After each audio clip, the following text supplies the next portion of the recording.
Hey everyone, it's Mike with It's Pittsfield Tonight. I am actually over in New Lebanon, New York today at the Cemetery of the Evergreens, and we are at former Governor Samuel Tilden's monument, which I think this is such a beautiful site. And I am here with JoAnna Gallup Phillips, and JoAnna is running for New Lebanon Town Council this year. So JoAnna, thank you so much for inviting me, and thank you for doing this today. Hey, thanks for coming over. I wasn't sure if this was a great spot, but how cool is that, right? I love it. I love the history of cemeteries, and that's what these are here for. I love that there's a state flag in front of us, and it's just such a beautiful day, too. So I guess we'll just jump right into the interview. Me and JoAnna have known each other for quite some time. Long time. And he knows my husband. Yes. I used to work with him. And went to school with him. Right? So what made you decide to run for New Lebanon Town Council this year? So before my mom passed away, we had talked about moving over here and we weren't going to, but then we decided to. So before that, I'm a business owner, so I spent a lot of time looking at the committee meetings, watching the board meetings. There were some things that I felt like could be better, because we can always be better, right? And I was approached. My name was given to the Democrats. I didn't hear from them. But then I was approached by the Republicans. And at first I said, no. And then I decided to do it after JoAnna Amlaw approached me, because maybe I can make a difference, even if it's just a little bit. Maybe I can make a difference. And when we moved over here, it's hard for businesses over here and new people coming in, because some of our zoning and our planning board policies can be tough. So I know a lot of the interviews I do in Pittsfield, we talk about a lot of different issues that are affecting the city there. What are some of the big issues that you're dealing with here in the town that you're hearing from the constituents? Housing is a big thing. Housing, school taxes, property taxes. However, our property taxes are actually less now than they were in 2017. However, because of COVID, assessments went higher, obviously, which is directly affecting the school taxes. And the majority of our people here, they're seniors. And, how can we not tax them out of their homes? So there is some programs for the property taxes that maybe people don't know about. It's the low-income senior tax credit that the town does offer. However, the board can make those changes because we aren't at the state limit. The state limit is higher, and there's different ways to help our seniors with that. So that's really important, to give them one more thing to help them with their taxes. We have the Enhanced Star and the Star program for the school taxes. The senior low-income tax credit is not a part of the school. It could be, but then you have to figure out where the rest of those taxes coming from.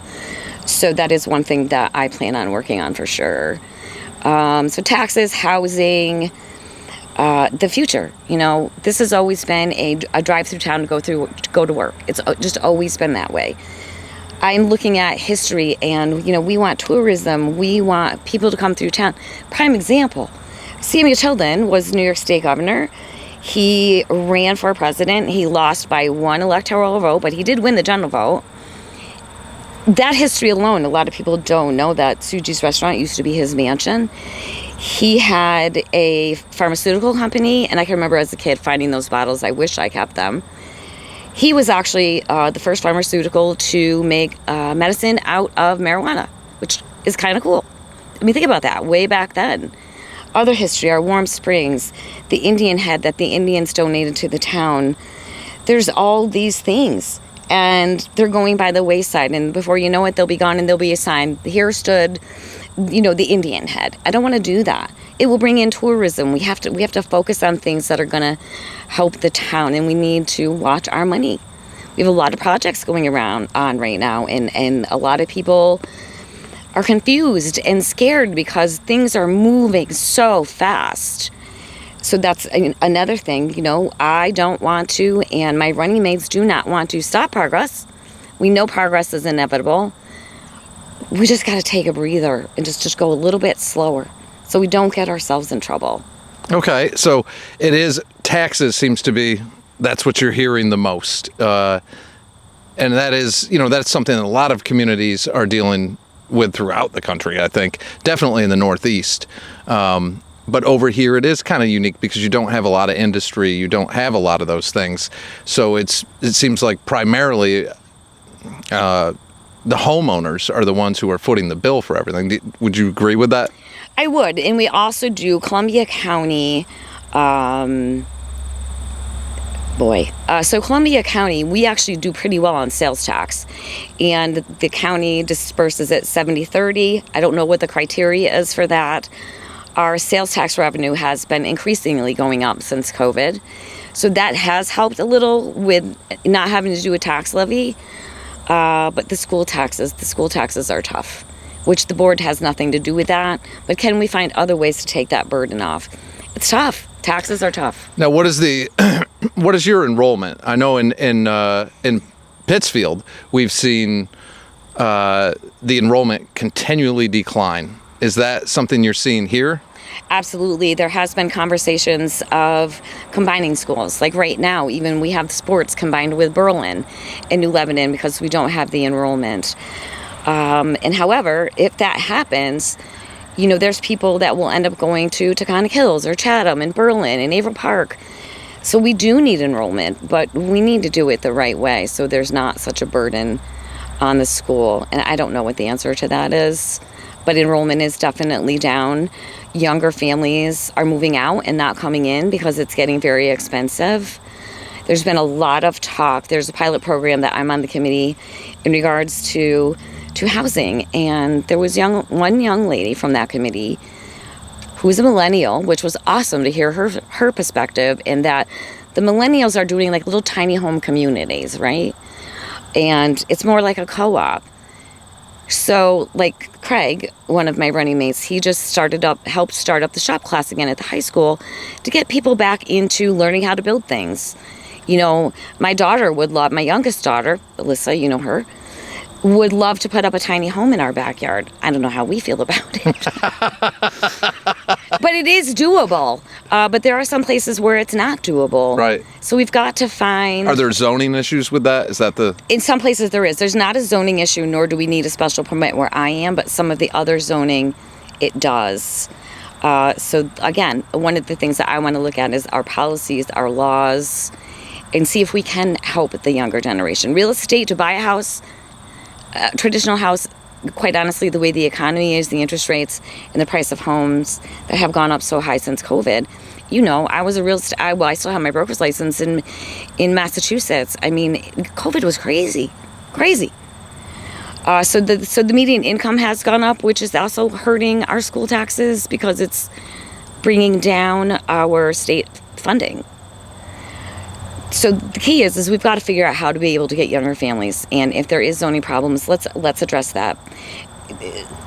It's all we can do to make it more affordable. Have you seen any business growth here? Is there anything new that has come into the area that would be employing people?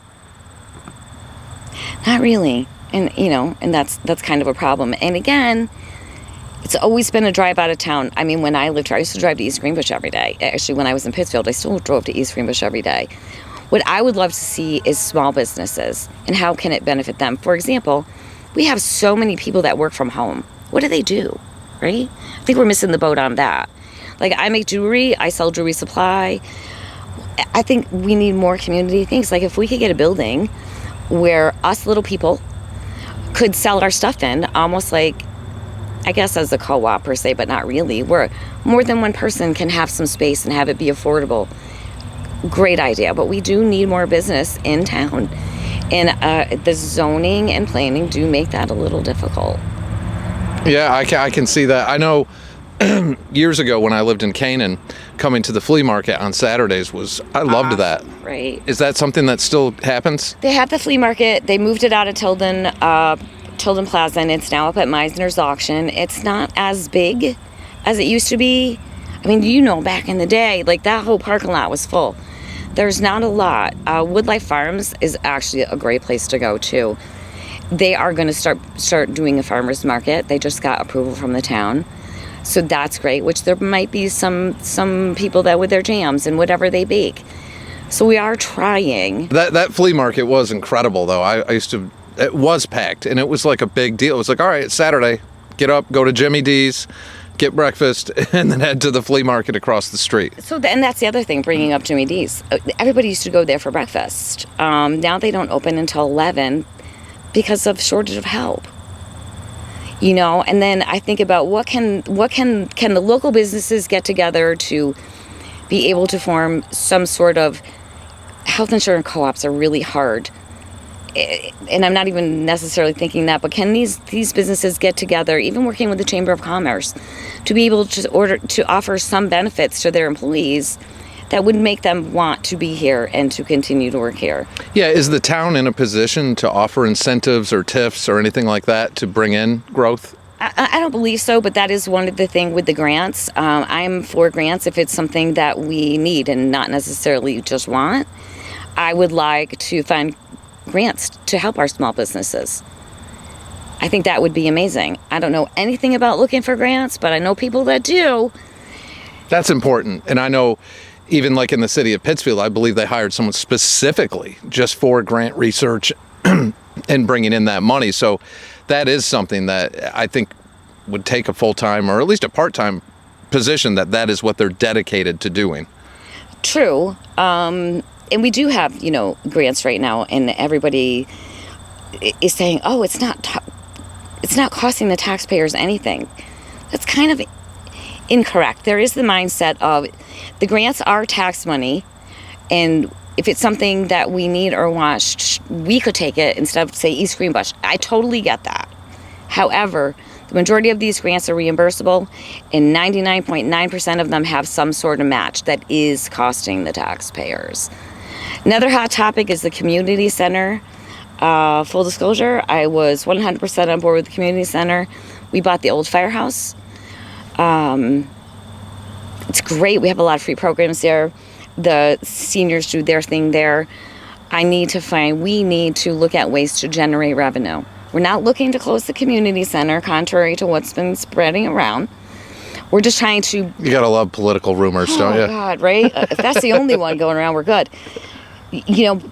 But there's maintenance. And if you have events there, you got to pay somebody to clean it.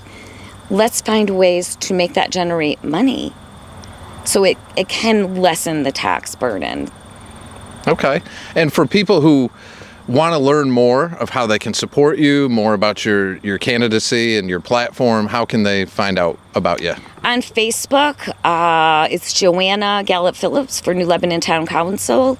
My email address is JoAnnal@yahoo.com. Please reach out with any questions. I'm an open book, for sure.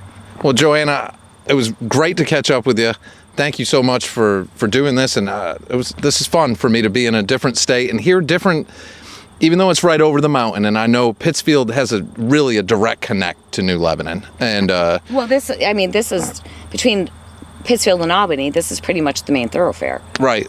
So I know a lot of people that live here that work in Pittsfield. So that's why I was excited to do this. And I know this area doesn't get a lot of coverage, neither does Pittsfield. And Correct. I think that's why shows like mine have kind of popped up. But I can't thank you enough. I definitely want to follow up with you, sure. as we get to election day and see how this goes. And then maybe I'll be interviewing you after you win. Perfect. Thank you, Michael. And I'm so glad that that we got to catch up and you got to learn about Samuel Tilden. Yes, absolutely. And this is beautiful. If you have a chance to come over here and check out the cemetery, it is gorgeous. It is beautiful. And it is, what's the name of the cemetery again? Cemetery of the Evergreens. Cemetery of the Evergreens in New Lebanon. Well, thank you again, JoAnna. Thanks, Michael. And I will talk to you soon. Thanks.